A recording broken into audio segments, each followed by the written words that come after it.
She had been brushing her hair before bed, the dim glow of her bedside lamp casting long shadows across the room.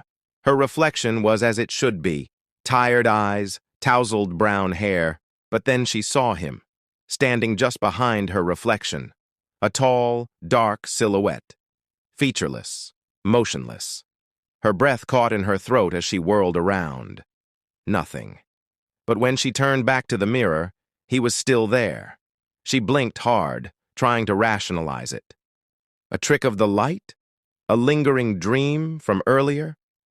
Slowly, cautiously, she reached out toward the glass, and the shadow man tilted his head. Emma stumbled back with a strangled gasp, knocking over her lamp in the process.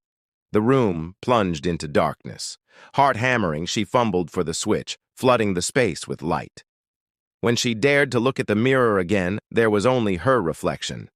That night, she barely slept, but by morning she had convinced herself it was stress. Hallucinations from exhaustion. Nothing more. Until she saw him again.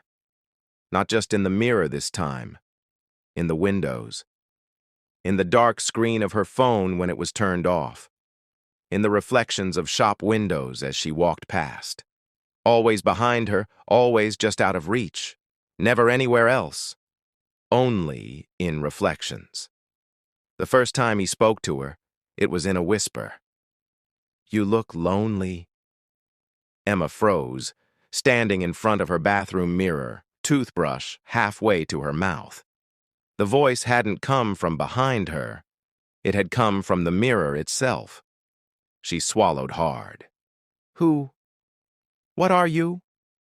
The shadow tilted its head again, thoughtful. "I am whatever you need me to be." The chill that ran down her spine was ice cold. "You're not real," she whispered. A pause, and then with something almost like amusement.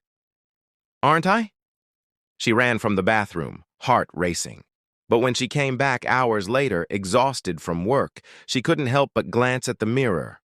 The shadow was still there, watching, waiting, and God help her, she started talking to it. At first, just simple things. Casual. "Bad day at work. I hate my boss. I wish I had someone to talk to." And the shadow listened. It never interrupted, never judged.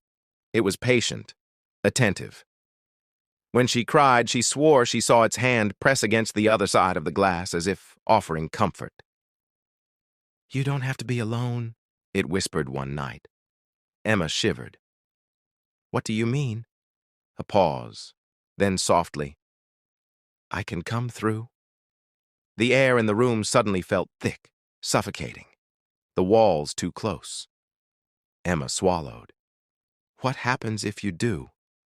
A slow, deliberate answer. "You'll never be alone again." Her reflection was trembling, but it wasn't just hers anymore. The shadow was getting clearer.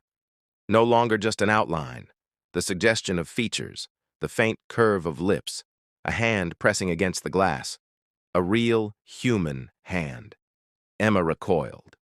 "Number I didn't mean—" "You did." The voice was soothing, almost gentle. "You wanted someone to listen. Someone to see you. I see you, Emma." She squeezed her eyes shut. "You're not real.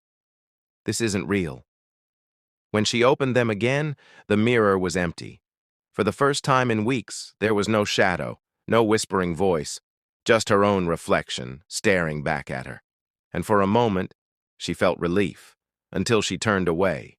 Because now she could feel him, not in the mirror, not in reflections. He was behind her. The breath on her neck was warm, too real. "You invited me in," he murmured. Emma screamed. She ran from the apartment, not stopping until she reached the street, gasping for air. The world outside was loud and bright, too real to be touched by the thing in her home. Wasn't it? She spent the night at a friend's place, too ashamed to explain why.